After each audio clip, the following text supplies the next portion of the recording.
నమస్కారం వార్తలకు స్వాగతం. ముందుగా ముఖ్యాంశాలు. టీడీపీ కూటమి ప్రభుత్వం అధికారం చేపట్టిన నెల రోజుల్లోనే దాదాపు 35 లక్షల టన్నులు ఇసుకను దోచేశారు.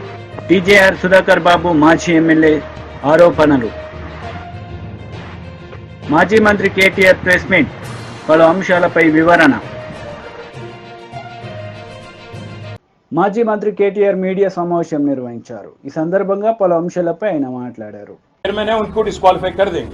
और जबकि उनके पार्टी के जो स्पीकर है वो तो नहीं करेंगे, तो अगर एक जगह इस्तीफा देते हैं तो वहां इस्तीफा क्यों नहीं दे रहे हो आप? अब तेलंगाना में जितने एमएलए शामिल हुए उनको भी इस्तीफा दिलाइए. अगर इतने काबिल लोग हैं तो इलेक्शन आइए, लड़ेंगे. The CM is categorically told, you along with the BJP, you are trying to destabilize the Congress government in Telangana. That's why see the chief minister of Telangana is bound by constitution. He cannot act as per his whims and fancies. ఒక ఎమ్మెల్యేని తీసుకొని ఇంకో పార్టీలో చేర్చుకోవాలి అంటే anti defection law అనేది law of the land. ఆ law of the land నేను మేం చెప్పట్లా, సుప్రీంకోర్టు 3 జడ్జ్ బెంచ్ చెప్పింది, 5 జడ్జిల బెంచ్ కూడా చెప్పింది. ఇవాళ మేము అనేది ఏంటంటే ఆయారాం గయారాం నుండి పోచారం దాకా వచ్చింది కథ. మరి ఇంకా తెలంగాణ ప్రజలు తేల్చాలి ఇప్పుడు. ఎందుకంటే మీరు చేయలేదా అని అడిగారు కృష్ణారావు గారు. నేనేం చెప్పాను ఆయనకి, విలీనానికి పార్టీ ఫిరాయింపుకి తేడా మనం తెలుసుకోవాలి. విలీనం అంటే 3/2 మంది కనుక ఒప్పుకుంటే అది విలీనం, అది చట్టబద్ధం, దానిలో ఎవరైనా చేయలేరు. కానీ నేను అనేది ఏంటంటే ఇప్పుడు ఇక్కడ జరుగుతున్నది ఏంటి, 38 మంది ఎమ్మెల్యేలు, 7 ఎమ్మెల్యేలు ఎవరి పార్టీకి వారు ఎప్పటికప్పుడు మారారు. అందులో ఒక ఆయన మా పార్టీ టికెట్ మీద ఎమ్మెల్యేగా గెలిచి ఇవాళ ఎంపీగా పోటీ చేశారు కాంగ్రెస్ టికెట్ నుంచి. కాబట్టి ఇంతకంటే ఓపెన్ అండ్ షట్ కేసు ఏమి ఉండదు. తెలంగాణ ముఖ్యమంత్రి గారి మనసులో ఏమున్నా, రాహుల్ గాంధీ గారు ఎన్ని ఆశీర్వాదాలు ఇచ్చినా వాస్తవం ఏంటంటే ఇది చట్టసమ్మతం కాదు, చట్టబద్ధం కాదు, రాజ్యాంగబద్ధం అంతకంటే కాదు. కాబట్టి మేము ఢిల్లీలోనే కొట్లాడతాం. ఏ రాహుల్ గాంధీ గారు అయితే రాజ్యాంగాన్ని పట్టుకుని పోజులు కొడతారో ఆయనకు కూడా రాజ్యాంగం కాపీ పంపిస్తాం. పంపించి ఆయన కూడా చెప్తాం, చదువుకోండి బాబు అప్పుడప్పుడు. నేను అనట్లేదు రాజ్యాంగబద్ధం కాకపోతే తెలుసుకోండి. 10th షెడ్యూల్ చదవండి.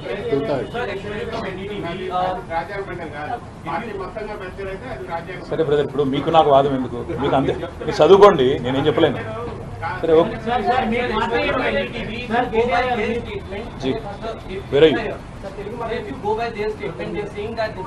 Whose statement? The MLAs and the MPs that are elected, they say that it is their individual right and this right has been given to them by the Constitution of India. What's your stand on it? And secondly, you are alleging that 50 crores to 100 crores rupees must have been given by the Congress party to these MPs and MLAs. Will you demand a thorough investigation into this case? Brother, I don't think you followed what I said. I said that Siddaramaiah ji जो कर्नाटका के मुख्यमंत्री हैं, उन्होंने स्वयं कहा कि उनके MLAs को आज 50-50 करोड़ देके बीजेपी खरीद रही है. मैं इसलिए सिद्धरामैया जी से, राहुल जी से, खड़गे जी से पूछ रहा हूं कि अगर कर्नाटक में अगर दाम जो है, वहां की रेट जो है अगर 50 करोड़ है, तेलंगाना में कितना दे रही है कांग्रेस? ये मैं पूछ रहा हूं. कर्नाटक में एक नीति, यहाँ पे दूसरे जगह कोई और नीति नहीं होगी. आज इस जैसा आपने कहा, ये सिद्धरामैया जी का कहना है, मेरा नहीं है, आप देख लो. और दूसरी बात, एमएलएस का कोई राइट, इंडिविजुअल राइट नहीं होता brother. You are bound by constitution, you are bound by your party law. MLA का अपना खुद का कोई ओपिनियन या उसका खुद का कोई मन नहीं होता. इसलिए तो एंटी डिफेक्शन लॉ आया इंडिया में 1985 में. 2/3 अगर मिलता है तो मर्जर होता है वो लेजिस्लेचर का. इस हद तक कानून साफ है. उसके बारे में भी काफी सारा जजमेंट है. I can give you a copy to read. All I am saying, of course we'll go to election commission of India, we'll approach supreme court, we'll meet Lok Sabha Speaker, we'll meet Rajya Sabha Chairman, we'll also meet President of India. Or is it after High Court decision? We will plan our course of action in days to come. KTR గారు हम फिर वापस आएंगे 4-5 दिन. మీ 2 టర్ముల్లో జరిగింది నైతికంగానే జరిగిందని వచ్చా? మళ్ళీ అది చెప్తున్నాను, నైతికత అనైతికత అన్న దానికంటే రాజ్యాంగబద్ధమా చట్టబద్ధమా కాదు. రాజ్యాంగబద్ధమైనది ఏదైతే ఉన్నదో 2/3 అనేది వాళ్ళ రాజ్యాంగంలో ఉంది. నైతికత కూడా అవసరం. కానీ నైతికత ఒక్క మాకే కాదు కదా, అందరికీ ఉండాలి కదా. రేవంత్ రెడ్డి గారు రాళ్లతో కొట్టి చంపమన్నారు కదా ఎవరైనా పార్టీ ఎమ్మెల్యేలు మారితే, మరి వాళ్ళ గురించి మేము అదే అడుగుతాం, ఏ రాళ్లతో కొట్టి చెప్పాలని. Thank you. YCP leader media సమావేశం నిర్వహించారు. ఈ సందర్భంగా పలు అంశాలపై ఆయన మాట్లాడారు. రాష్ట్ర ప్రజల సమాచారం కోసం మరియు మీడియా మిత్రుల కోసం మేము చూపించడానికి చేస్తూ నూతన ఉచిత ఇసుక విధానం 2024 సామాన్యులకు అందుబాటులో ఇసుక నర్సీపట్నం గబ్బాడ ఇసుక డిపోలో 1225 రూపాయలకు అమ్ముతున్నట్లుగా ప్రకటించారు. ఇప్పుడు దీన్ని ఉచితం అందామా? చంద్రబాబు నాయుడు గారు ఉచితంగా ఇస్తానన్న హామీ ఏమైంది? ఎందుకు మీరు నెల రోజుల్లోనే ఈ కప్పగంతులు వేస్తున్నారు?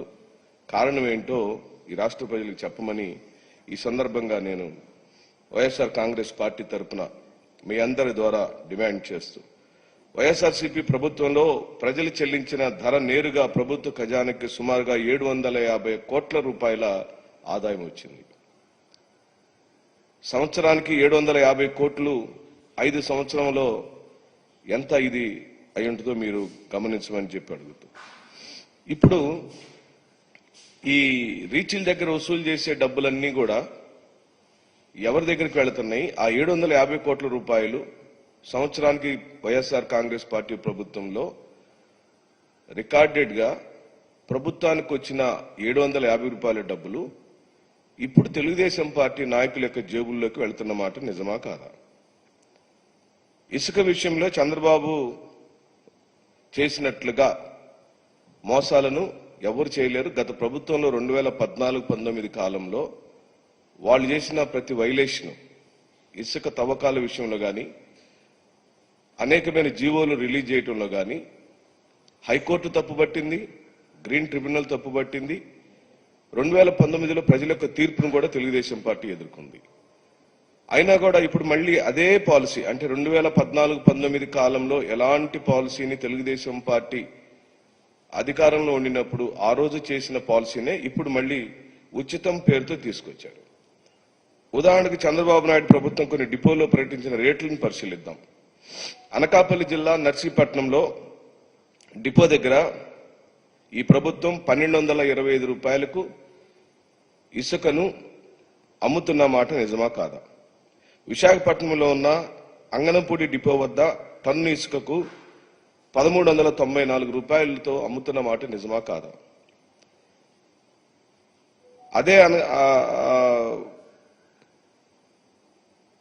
ఇదే రేట్లతో దాదాపుగా ఇప్పుడు తెలుగుదేశం పార్టీ ఏ రేట్లతో అయితే, ఎన్డీఏ కూటమి ఏ రేట్లతో అయితే ఫ్లెక్సీలు వేసి రీచ్ల దగ్గర పెట్టారో, జగన్మోహన్ రెడ్డి గారి ప్రభుత్వం కూడా అదే రేట్లతో అమ్మితే తద్వారా ప్రభుత్వానికి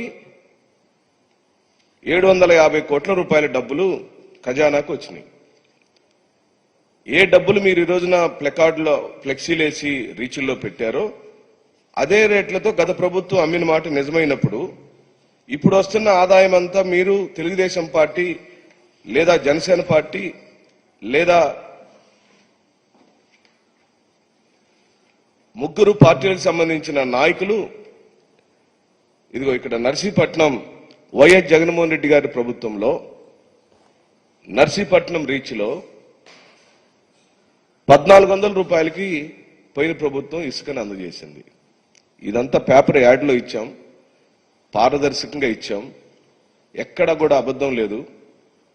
ఏ రీచ్లో ఎంత రేట్లకు ఇసుక అందుబాటులో ఉందనే విషయాన్ని స్పష్టంగా మా ప్రభుత్వం, జగన్మోహన్ రెడ్డి గారి యొక్క ప్రభుత్వం 2019 నుంచి 20 బీజేపీ లీడర్ మీడియా సమావేశం నిర్వహించారు. ఈ సందర్భంగా పలు అంశాలపై ఆయన మాట్లాడారు. దగ్గర నిధులు లేవు, పంచాయతీ అధికారులని అడిగితే వాళ్ళ దగ్గర ₹1 డబ్బు లేదు. మరి ఇటువంటి పరిస్థితుల్లో డెంగ్యూ ఫీవర్ కానివ్వండి, ఇవాళ చికెన్ గునియా ఫీవర్స్ కానివ్వండి, వైరల్ ఫీవర్స్ కానివ్వండి, కీళ్ళ నొప్పులు కానివ్వండి, చాలా ప్రాంతాల్లో చాలా ఎక్కువగా రిపోర్ట్ అవుతున్నాయి. ప్రైవేట్ హాస్పిటల్స్, గవర్నమెంట్ హాస్పిటల్స్ కూడా ఈ ఫీవర్ కేసెస్ తోటి నిండిపోయినాయి. ఫర్ ఎగ్జాంపుల్ మా జిల్లాలో, కుమ్రమి మాసిఫాబాద్ జిల్లాలో ఒక గ్రామం ఉన్నది, బాలాజీ అని కూడా, చింతలమానేపల్లి మండలం. మొత్తం ఊరంతా చికెన్ గునియా ఫీవరు. ఒక 15-20 రోజులు అందరికీ వైరల్ ఆర్థరాలజియాస్, కీళ్ళ నొప్పులు, దాంతో బాధపడుతున్నారు. ఇవన్నీ ఎందుకు వచ్చినాయి అనే విషయం ఒకసారి ఆలోచన చేస్తే, పల్లెల్లో, గ్రామీణ ప్రాంతాల్లో పారిశుద్ధ్య లోపానికి లేకపోతే పారిశుద్ధ్య నిర్వహణకు డబ్బులు లేకపోవడమే, నిధులు లేకపోవడమే కారణమని మనందరికీ తెలుస్తుంది. అట్లే పారిశుద్ధ్య కార్మికులకు కూడా జీతాలు ఇచ్చే పరిస్థితి లేదు. గత సెప్టెంబర్ 2023 నుంచి ఇప్పటి వరకు పారిశుద్ధ్య కార్మికులకు కనీసం జీతాలు చెల్లించలేని పరిస్థితిలో ఈ ప్రభుత్వం ఉన్నది. మీరు ఆలోచన చేయండి ఎంత దారుణంగా ఉన్నది. పల్లెల్లో అయితే పూర్తిగా పాలన పడకేసింది, పారిశుద్ధ్య లోపం కూడా పడకేసింది. అందుకే ప్రజలు చాలా ఇబ్బందులు పడుతున్నారు. ఒకవైపు సెంట్రల్ గవర్నమెంట్, కేంద్ర ప్రభుత్వం 2023-24 లాస్ట్ క్వార్టర్ వరకు, మార్చి ఏప్రిల్ వరకు గ్రామ పంచాయతీలకు నిధులు కేటాయించింది, నిధులు విడుదల కూడా చేసింది. కానీ రాష్ట్ర ప్రభుత్వం గత సంవత్సరంగా, గతంలో కేసీఆర్ ఉండగా కానివ్వండి, ఇప్పుడు రేవంత్ రెడ్డి ప్రభుత్వం ఉండగా కానీ గ్రామ పంచాయతీలకు ₹1 ఇచ్చిన పాపాన పోలేదు. దాని పర్యవసానమే ఇవాళ ఈ విపరీత పరిస్థితి. ఇవాళ 2023-24 లాస్ట్ క్వార్టర్లో ₹1,50,000 పెద్ద గ్రామ పంచాయతీలకు, 50 నుంచి 60,000 రూపాయలు చిన్న గ్రామ పంచాయతీలకు వచ్చినాయి. దాంతో కొన్ని చోట్ల పారిశుద్ధ్య కార్మికులకు తాత్కాలికంగా వారికి జీతాలు ఇవ్వడం జరిగింది. యాక్చువల్లీ సెంట్రల్ గవర్నమెంట్ ఇచ్చే కాంపనెంట్ ఏదైతే 15th ఫైనాన్స్ కమిషన్ ఫండ్స్ ఉంటాయో అవి జీతాలకు వాడొద్దు. కానీ పారిశుద్ధ్య నిర్వహణ పేరిట ఈ ఫండ్స్ సైఫన్ ఆఫ్ చేసి వాళ్ళకి జీతాలు చెల్లించాల్సిన పరిస్థితి. ఇక మిగతా మార్చి ఏప్రిల్ నుంచి అయితే ఎక్కడ జీతాలు ఇచ్చిన దాఖలాలు లేవు. మార్చి పోయింది, ఇప్పుడు మళ్ళీ జూలై వచ్చింది. కాబట్టి ఈ శానిటేషన్ ఎక్స్పెండిచర్ కింద 15th ఫైనాన్స్ కమిషన్ నిధులు ఏవైతే అడ్జస్ట్ చేస్తున్నారో ఇది పూర్తిగా చట్ట విరుద్ధం. ఇది వెంటనే ఆపాలి. రాష్ట్ర ప్రభుత్వం నిధులు విడుదల చేయాలి. ఎందుకంటే ఇవాళ గత 2 సంవత్సరాలుగా మీరు ఒకసారి ఆలోచన చేయండి. కమిషనర్ పంచాయతీరాజ్ దగ్గర నుంచి మొదలు పెడితే పంచాయత్ సెక్రటరీ వరకు, అంటే పంచాయతీరాజ్ డిపార్ట్మెంట్లో అత్యున్నత స్థాయి అధికారి ఎవరు? కమిషనర్ పంచాయతీరాజ్. కింది స్థాయి అధికారి ఎవరు? పంచాయత్ సెక్రటరీ, గ్రామ స్థాయిలో ఉండే. వీళ్ళ జీతాలను కూడా స్టేట్ కాంపనెంట్ ఫర్ జీపీస్ ఏవైతే మ్యాచింగ్ గ్రాంట్ కింద చూపిస్తున్నారు, 60% కేంద్ర నిధులు ఇవ్వాలి గ్రామ పంచాయతీలకు, 40% రాష్ట్ర ప్రభుత్వం ఇవ్వాలి. ఈ 40% కింద వీళ్ళ జీతాలను కూడా అడ్జస్ట్ చేసే పరిస్థితి రాష్ట్ర ప్రభుత్వం చేస్తుందంటే ఎంత దారుణంగా గ్రామ పంచాయతీలను, గ్రామీణ ప్రాంత ప్రజలను మోసం చేస్తుందో ఒకసారి మీరు ఆలోచన చేయాలి. ఇది ఎంత దారుణంగా ఉంది పరిస్థితి అంటే, వన మహోత్సవం పెట్టారు కొత్తగా మున్సిపాలిటీల్లో కానివ్వండి. గతంలో హరితహారం అని కేసీఆర్ చెప్పేటోడు, ఇప్పుడేమో రేవంత్ రెడ్డి గారు వచ్చినాక దాని పేరు మార్చి వన మహోత్సవం అని పెట్టారు. దీనికి కూడా కనీసం నిర్వహణ కోసం కూడా పైసలు రాలే. గతంలో పట్టణ ప్రగతి, పల్లె ప్రగతి అనే ఏదో కొంచెం నిధులు విడుదల చేసేటోళ్ళు ఇప్పుడైతే సెప్టెంబర్ నుంచి ₹1 గ్రామ పంచాయతీలకు రాలే, ఇటు మున్సిపాలిటీలకు కూడా రాలే. ఊర్లకు ఊర్లు మంచాన పడుతున్నాయి. పారిశుద్ధ్య లోపం ఇది చూడండి, ఒక గ్రామంలో 50 మందికి పైగా జ్వరపీడితులు, జ్వరాలతోటి, విష జ్వరాలతోటి ఊర్లకు ఊర్లు మంచాలు పడుతున్నాయి. నియోజకవర్గ కేంద్రంలో రోడ్లపై నీటి గుంతలు పూడ్చేందుకు కనీసం కాంగ్రెస్ నేతలు మీడియా సమావేశం నిర్వహించారు. ఈ సందర్భంగా పలు అంశాలపై వారు మాట్లాడారు. జిల్లా అధ్యక్షులు, రాష్ట్ర కార్యవర్గ సభ్యులు చాలా మటుకు వారి సొంత సమయాన్ని ఈరోజు యువజన కాంగ్రెస్కే కేటాయించారు. ఈ 3.5 సంవత్సరాలలో వాళ్ళు పడ్డ కష్టాలు, ఆర్థికంగా అన్ని విధాలుగా నష్టపోయారు. వాళ్ళ జీవితంలో ఈ 3.5 సంవత్సరాలు ఎంత క్రియాశీలకంగా ఉండేనో అందరికీ తెలుసు. ఏ వ్యాపారం చేయకుండా కేవలం ఆర్గనైజేషన్ మీద పనిచేసిన ప్రతి ఒక్కరిని కూడా ఖచ్చితంగా మనసులో పెట్టుకుంటాం. ఎవరెవరు ఏ జిల్లాలో పనిచేసినరో, ఎక్కడెక్కడ స్పోక్ పర్సన్స్ కానీ, జిల్లా అధ్యక్షులు కానీ, ఎవరి బాధ్యతలు వాళ్ళు, రాష్ట్ర కార్యవర్గ సభ్యులు, ఉపాధ్యక్షులు, జనరల్ సెక్రటరీలు వారందరినీ కూడా వారి వారి విధంగా ఒక్కొక్కరు ఒక్కొక్క పాత్ర పోషించి పెద్ద ఎత్తున వాళ్ళు పనిచేయడం జరిగింది. ఇప్పుడు ఆర్గనైజేషన్ ద్వారా మనం నిన్ననే ఆల్ ఇండియా ప్రెసిడెంట్ గారికి, ఆల్ ఇండియా ఇన్ఛార్జ్ గారికి మన సాయంత్రం అన్నీ నన్ను ప్రమోట్ చేయమని చెప్పేసి నన్ను ఇక్కడ నుంచి ఈ బాధ్యతల నుంచి తప్పించవలసిందిగా కోరడం, ఇమీడియట్గా త్వరగానే ఈ వ్యవస్థలంతా చేయడం, ఇదంతా జరిగింది. ఖచ్చితంగా ఎవరైతే ఇన్ని రోజులు ఈ 3.5 కష్టకాలాల్లో పార్టీకి అండగా ఉన్నారో వారందరినీ ప్రమోట్ చేసే బాధ్యత నేనే తీసుకుంటాం. సీనియర్ కాంగ్రెస్లో కానీ, అదేవిధంగా రాబోయే గవర్నమెంట్కి సంబంధించినటువంటి గవర్నమెంట్లో ఉన్నటువంటి ముఖ్యమైన పాత్రల్లో కూర్చోబెట్టే బాధ్యత కూడా పెద్దలు, ఇక్కడ చావల కిరణ్ ఎంపీగా ఉన్నారు, మహేష్ అన్న ఇప్పుడు వర్కింగ్ ప్రెసిడెంట్గా ఉన్నారు. ఖచ్చితంగా రాష్ట్రంలో నేను పెద్ద స్థాయిలో మీ అందరినీ కూడా ఎక్కడెక్కడ ఎవరు ఇబ్బంది, ఎందుకంటే చాలామంది ఫోన్లు కూడా చేస్తూ ఉన్నారు, అన్న మా ఏజ్ అయిపోయింది, మేమేంది నెక్స్ట్ మా పరిస్థితి ఏంది అని. వయసు అయిపోయిన అందరినీ కూడా సీనియర్ కాంగ్రెస్లో ప్రముఖ పాత్రలో పెట్టే బాధ్యత కూడా నేను తీసుకుంటాను, మీ అందరికీ మాటిస్తా ఉన్నా. ఖచ్చితంగా దాని విషయంలో ఎవరు అధైర్యపడాల్సిన అవసరం లేదు. కొత్త రక్తాన్ని కొత్త జనరేషన్ని తీసుకోవాలి. కానీ 2020 నుంచి 23 చేసినటువంటి యువజన కాంగ్రెస్ని తెలంగాణ రాష్ట్ర కాంగ్రెస్ పార్టీ ప్రతి కార్యకర్త గుర్తుపెట్టుకుంటారు. మండల స్థాయిలో, గ్రామ స్థాయిలో, తాలూకా స్థాయిలో, జిల్లా స్థాయిలో ఏ విధంగా ప్రొటెస్టులు చేసిండ్రు. 448 మంది యూత్ కాంగ్రెస్ నాయకుల మీద ఈరోజు కేసులు పెట్టిండ్రు. చాలామంది కేసులకే తిరుగుతున్నారు, సొంత పైసలు ఖర్చు పెట్టుకొని కేసుల కోసం తిరుగుతున్నారు. వాళ్ళందరినీ ఆదుకునే బాధ్యత కాంగ్రెస్ పార్టీ చూసుకుంటుంది. పెద్దలం అందరితో పాటు చర్చించి వారి జిల్లాలలో ఏర్పాటు చేసే బాధ్యత తీసుకుంటాం. నూతనంగా ఏదైతే మనం కార్యక్రమం చేస్తున్నాం, ఈ నూతనంగా ఎలక్షన్స్ రాబోతున్నాయి కాబట్టి కొత్త అధ్యక్షుడు వచ్చే వరకు అందరినీ సామరస్యంగా తీసుకోవాల్సిన బాధ్యత యువజన కాంగ్రెస్ నాయకుల మీద ఉందని మీ అందరికీ తెలియజేస్తూ, ఎలక్షన్స్లో నామినేషన్ ప్రక్రియ కాబట్టి రేపు 11 నుంచి 20 వరకు జరిగే నామినేషన్లో జిల్లా అధ్యక్షులుగా, రాష్ట్ర కార్యవర్గ సభ్యులుగా, అసెంబ్లీ బీఆర్ఎస్ లీడర్ మీడియా సమావేశం నిర్వహించారు. ఈ సందర్భంగా పలు అంశాలపై ఆయన మాట్లాడారు. ఇలా హెల్త్ సిటీ అందుబాటులో తీసుకొచ్చేటువంటి కేసీఆర్ గారి సంకల్పాన్ని కూడా దురుద్దేశపూర్వకంగా మరి దాన్ని పక్కకు పెట్టారు. ఈ రకంగా మరి రేవంత్ రెడ్డి గారి ప్రభుత్వం వ్యవహరిస్తూ ఉన్నది. బీఆర్ఎస్ పార్టీ కార్యాలయాలను కూల్చేటువంటి, కుట్రకిచ్చేటువంటి సమయంలో సగం సమయం కేటాయించిన ఇవాళ 8 మెడికల్ కళాశాలలకు అనుమతులు వచ్చేది. మన పేద వైద్య విద్యార్థులకి ఇవాళ మంచి భవిష్యత్తు ఉండేదని చెప్పి ఈ సందర్భంగా మరి తెలియడం జరుగుతూ ఉన్నది. వారి శాసనసభ్యులు బహిరంగంగా ప్రకటనలు చేస్తూ ఉన్నారు, బీఆర్ఎస్ కార్యాలయాన్ని కూల్చేస్తామని చెప్పి.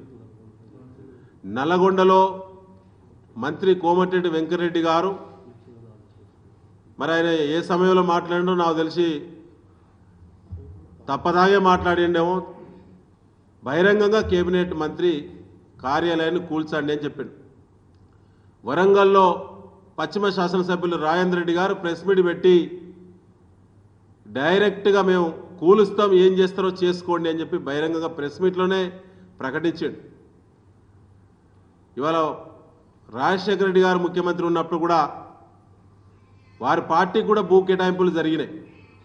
వారికి ఏ జీవో ద్వారా అయితే భూ కేటాయింపులు జరిగినాయో ఆ జీవోను అనుసరించే బీఆర్ఎస్ పార్టీ జిల్లా కార్యాలయాలను నిర్మించుకున్నది తప్ప మరొకటి కాదనేది కాంగ్రెస్ పార్టీ ఆలోచన చేయాలి. ఇక వాళ్ళు గట్ల మాట్లాడుకుంటూ పోతుంటే బీఆర్ఎస్ కార్యకర్తలు ఊరుకోరు. ఇలా 60 లక్షల సభ్యత ఉన్నటువంటి బీఆర్ఎస్ పార్టీ భవనాలను కూలుస్తామని చెప్పి అనుకుంటే వాళ్ళ అవివేకమే.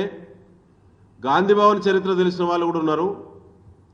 గాంధీ భవన్ కూడా మీరు ఏ విధంగా వాడుకుంటున్నారో దానికి సంబంధించినటువంటి లొసుగులేందో కూడా మాట్లాడాల్సి వస్తుంది.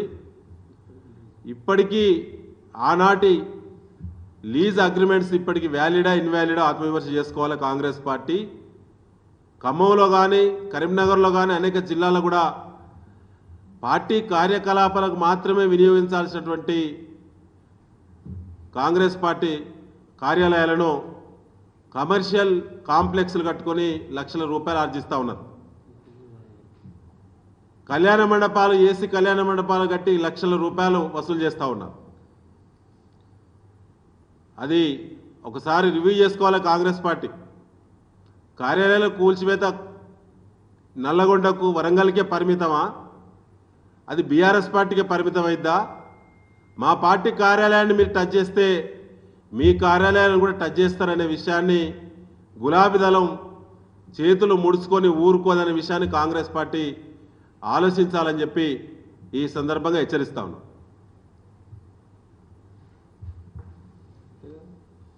Thank you.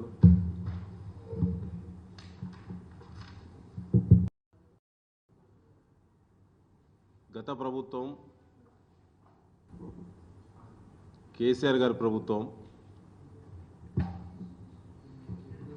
జిల్లాకు ఒక మెడికల్ కళాశాలను అందుబాటులో తీసుకురావాలి, వైద్య విద్యను ప్రోత్సహించాలి, పేద వర్గాల బిడ్డలకు ఇతర దేశాలకు వెళ్ళి చదువుకునేటువంటి బాధల నుంచి అందుబాటులోకి వైద్య కళాశాలను తీసుకురావాలనే సంకల్పంతో కొత్త జిల్లాలు ఏర్పాటు చేసుకొని ప్రతి జిల్లాకు ఒక వైద్య కళాశాల ఉండాలనే సంకల్పంతో కేసీఆర్ గారి ప్రభుత్వం కృషి చేసింది. తెలంగాణ ప్రజలందరికీ తెలుసు. 2022-23 సంవత్సరానికి గాను 8 మెడికల్ కళాశాలలు 2023-24 సంవత్సరానికి గాను 9 మెడికల్ కళాశాలలు 2024-25 సంవత్సరానికి గాను మరో 8 మెడికల్ కళాశాలలు కేసీఆర్ గారి ప్రభుత్వం గతంలోనే మంజూరు ఇచ్చింది. మొదట 2 సంవత్సరాలకు గాను 17 మెడికల్ కళాశాలలు ప్రభుత్వ పరంగా అన్ని రకాల ఏర్పాట్లు సదుపాయాలు అన్నీ కూడా అందుబాటులో తీసుకొచ్చి నేషనల్ మెడికల్ కౌన్సిల్ అన్ని రకాల అనుమతులు పొంది బ్రహ్మాండంగా నడుస్తూ ఉన్నాయి. 2024-25 సంవత్సరానికి సంబంధించి 8 మెడికల్ కళాశాలలకు సంబంధించి కేసీఆర్ గారి ప్రభుత్వమే ఆనాడు హరీష్ రావు గారు హెల్త్ మినిస్టర్గా ఉన్నటువంటి ప్రత్యేక సందర్భంగా ఆనాడే ప్రతి దగ్గర కూడా జిల్లా ఆసుపత్రుల నిర్మాణం ఇన్ఫ్రాస్ట్రక్చర్ మొత్తం కూడా సంపూర్ణంగా అందుబాటులోకి తీసుకొచ్చి కాంగ్రెస్ నేతలు మీడియా సమావేశం నిర్వహించారు. ఈ సందర్భంగా పలు అంశాలపై వారు మాట్లాడారు. విభజన తర్వాత ఉనికి కోల్పోయినటువంటి కాంగ్రెస్ పార్టీ తెలంగాణలో కాంగ్రెస్ అధికారంలో ఉంది కాబట్టి అక్కడి ముఖ్యమంత్రి కాస్త సాయం చేస్తారనో, మరి ఆర్థిక సాయమో మాట సాయమో, అలాగే పక్కనున్న మరో పొరుగు రాష్ట్రమైన కర్ణాటకకు వెళ్లి అక్కడ ముఖ్యమంత్రిని ఉప ముఖ్యమంత్రిని ఆహ్వానించిన వాళ్ళు రాని వైనం కాంగ్రెస్ పార్టీ వాళ్ళు అయినప్పటికీ షర్మిల గారు ఆహ్వానించిన రాని వైనం మనం చూశాం. కాస్త ఘనంగా జరపాలనుకుని ఏదైతే వాళ్ళ తాపత్రయం ఏదైతే ఉండిందో నిన్నటి రోజున తెలంగాణ ముఖ్యమంత్రిగా కాంగ్రెస్ ముఖ్యమంత్రిగా ఉన్న రేవంత్ రెడ్డి గారు తన మంత్రివర్గ సహచరులను అందరినీ తీసుకుని మంగళగిరిలో సాయంకాలం పూట ఒక సమావేశాన్ని షర్మిల గారి కోరిక కోసం నిర్వహించడం జరిగిందో ఆ సంస్మరణ సభలో ఉండవల్లి గారు, కేవీపీ గారు, మరి కొంతమంది నాయకులు మాట్లాడుతూ రాజశేఖర రెడ్డి గారితో వారికి ఉన్న అనుబంధం, ఆయన చేసిన మంచి పనులు, వాటి గురించి మాట్లాడడం జరిగింది. అంతేకాకుండా కొందరు ఒక అడుగు ముందుకు వేసి తిరిగి కాంగ్రెస్ పార్టీ ఆంధ్రప్రదేశ్లో మళ్లీ లేచి నిలవాలని కోరుకోవడం జరిగింది. కానీ వాళ్ళందరూ కన్వీనియంట్ గా మర్చిపోయిన ఒక అంశం ఏదైతే ఉందో, విభజన చట్టం ద్వారా ఆంధ్రప్రదేశ్ ని అన్ని విధాలుగా నడ్డి విడిచిన కాంగ్రెస్ పార్టీ ముఖ్యంగా ఆంధ్రప్రదేశ్ లో భూస్థాపితమైంది కాబట్టి, దానికి జవసత్వాలు లేని పరిస్థితి వచ్చింది కాబట్టి దాన్ని ఎలాగైనా మళ్లీ లేచి నడిచేలా చేయాలనే వాళ్ళ తాపత్రయం తప్పు కానప్పటికీ ఆచరణ సాధ్యం కాని విషయంగా మనందరికీ తెలుసు. స్వర్గీయ వైఎస్ఆర్ గారి గురించి ప్రతి ఇంట్లో ఏ విధంగా అయితే ఈరోజు ఆయన చిత్రపటాన్ని నమస్కరించుకుని వాళ్ళ భవిష్యత్తుకు బాటలు. వార్తలు ముగించే ముందు ముఖ్యాంశాలు మరోసారి. టీడీపీ కూటమి ప్రభుత్వం అధికారం చేపట్టిన నెల రోజుల్లోనే దాదాపు 35 లక్షల టన్నులు ఇసుకను దోచేశారు. టీజేఆర్ సుధాకర్ బాబు మాజీ ఎమ్మెల్యే ఆరోపణలు. మాజీ మంత్రి కేటీఆర్ ప్రెస్ మీట్, పలు అంశాలపై వివరణ. ఈ వార్తలు ఇంతటితో సమాప్తం. తిరిగి ప్రసారమయ్యే వార్తలు మళ్ళీ కలుద్దాం. అంతవరకు సెలవు. నమస్తే.